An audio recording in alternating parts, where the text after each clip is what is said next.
Attack on Titan is overall an extremely well thought out story. There are so many key moments that were foreshadowed, bringing the whole series together, connecting the very first chapter to the last one. At first glance, Attack on Titan seems like a perfectly crafted story.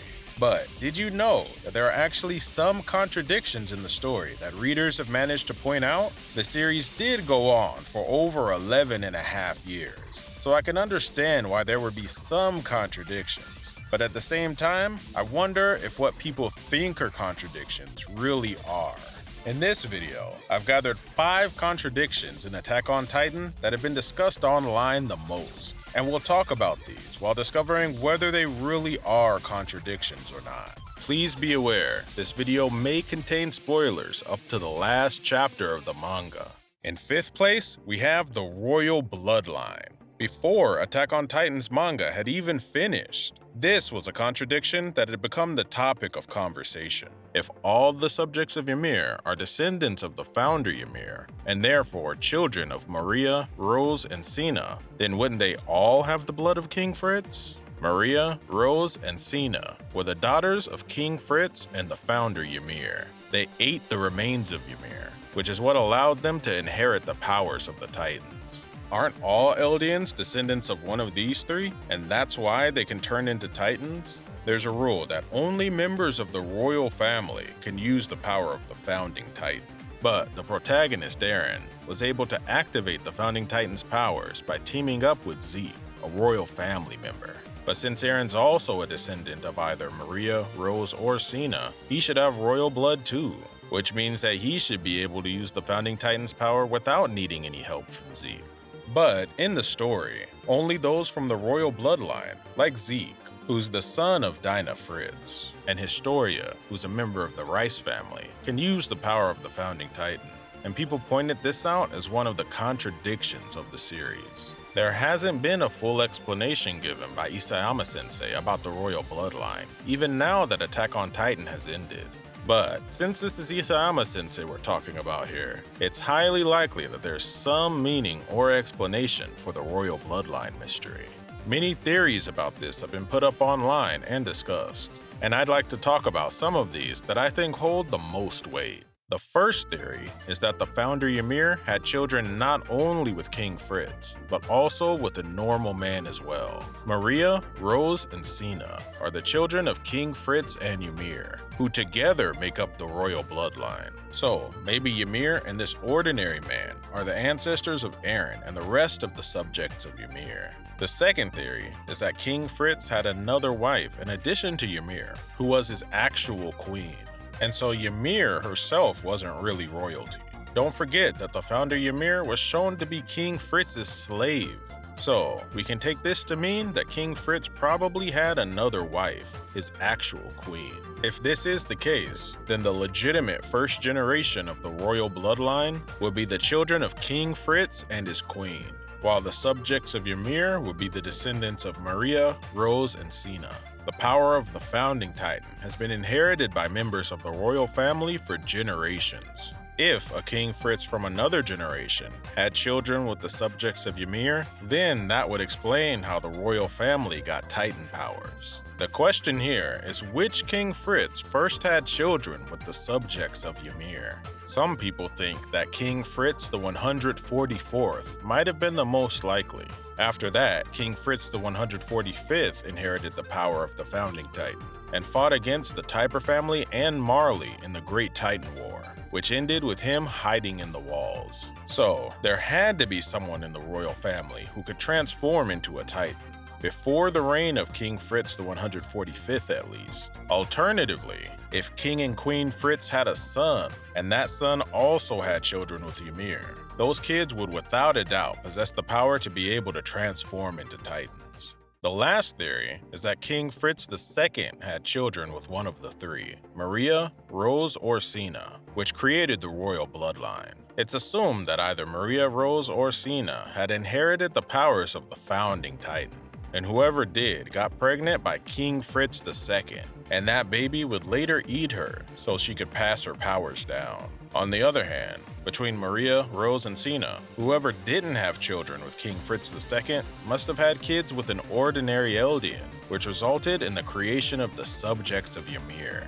This way, it would make sense that Eldians could turn into Titans, but weren't part of the royal family. We go into more detail about this in a previous video, but the title of the first chapter of Attack on Titan, To You in 2,000 Years, was a calculated use of foreshadowing. Check out that video for more info, but the short version is, by taking the number 2000, we calculated that it was likely that every King Fritz reigned for 13 years. Looking at that, the theory that King Fritz II had children with one of Ymir's daughters and started the royal bloodline that way seems very likely. There are many other theories about the contradiction of the royal bloodline, so please feel free to share your opinions in the comments down below. In fourth place is why the rumbling stopped after Zeke died. Eren inherited the power of the founding Titan, but in order to use it, he had to have someone with royal blood as an intermediary. Eren was able to do this by constantly keeping in contact with Zeke.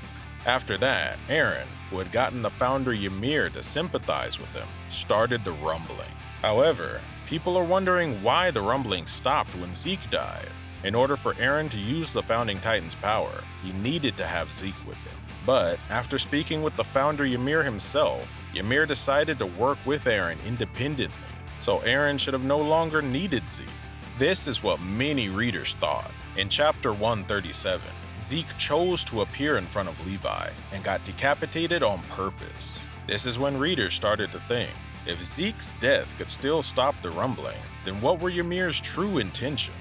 But before we even talk about his death, if Zeke no longer served any purpose, it's highly likely that Eren would have left him back on Paradis Island. However, Eren made Zeke become a part of him, so that he could activate the founding Titan's powers whenever he wanted to. So, maybe even after Ymir's approval. In order to use the founding Titan's powers, Zeke was still necessary. Ymir had simply agreed to Eren starting the rumbling, but hadn't given him the power to control it himself.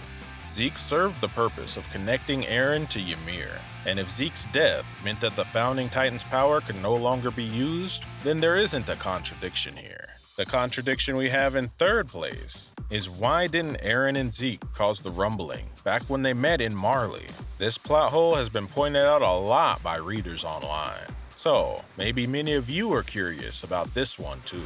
In order to understand if this is a contradiction or not, it's important for us to understand Eren and Zeke's plans. Zeke had his Eldian euthanization plan and was trying to get Eren to help him with it. The Eldian euthanization plan required that they use the founding Titan's powers to make it so Eldians could no longer reproduce. However, this plan had many requirements to meet before it could be carried out. Among these requirements, the most crucial was to make it so that the current Eldians could live out the rest of their days in peace. In the Eldian euthanization plan, a period of about 100 years of peace would be necessary in order for every last Eldian to die.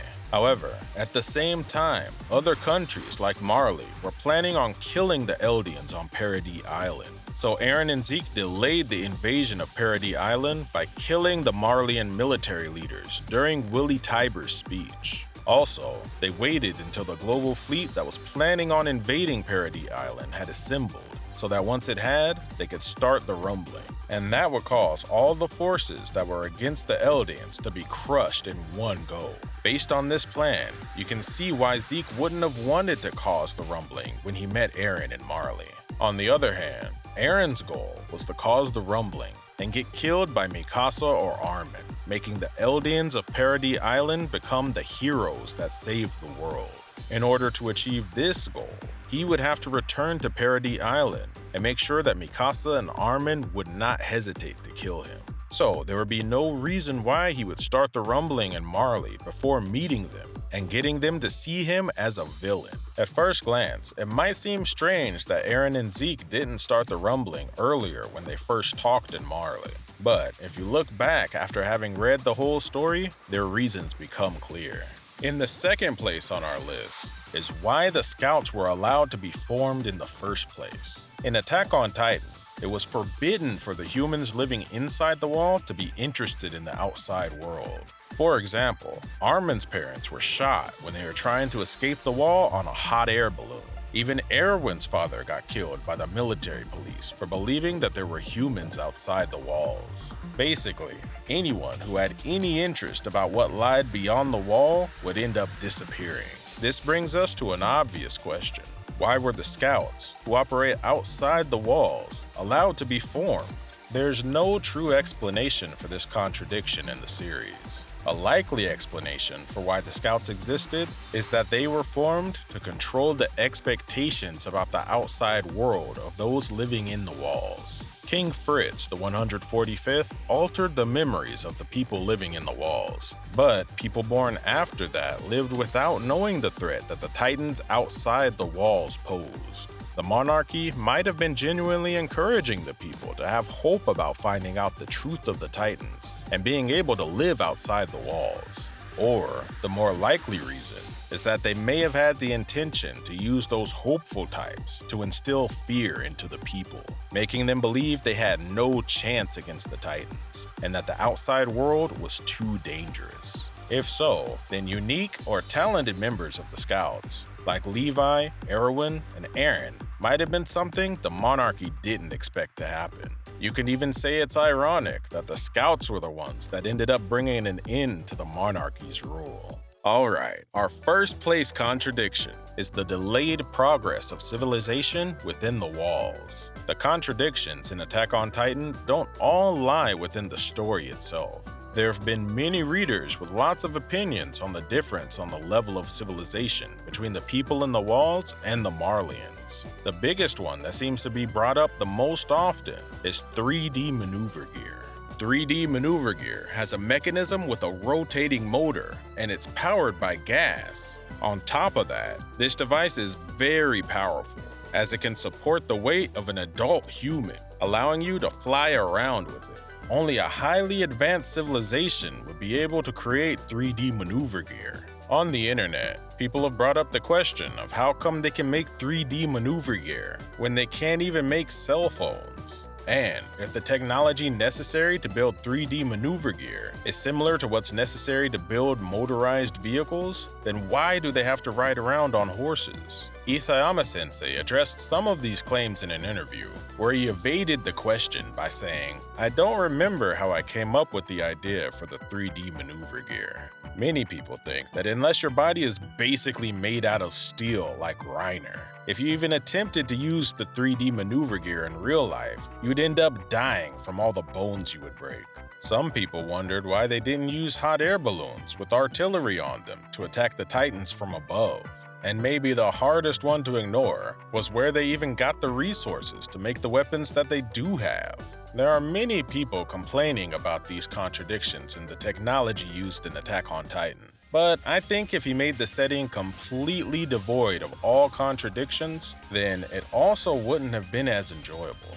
This is why we should remember that this is all simply entertainment and more of an art than a science. That's all for this video. We went over the contradictions brought up most in Attack on Titan, but some of these aren't as much of a contradiction as you might expect.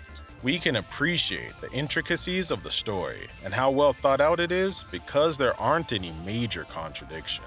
If you have any thoughts you want to share, please feel free to let us know in the comments section. Thank you for watching. I hope to see you again in the next video.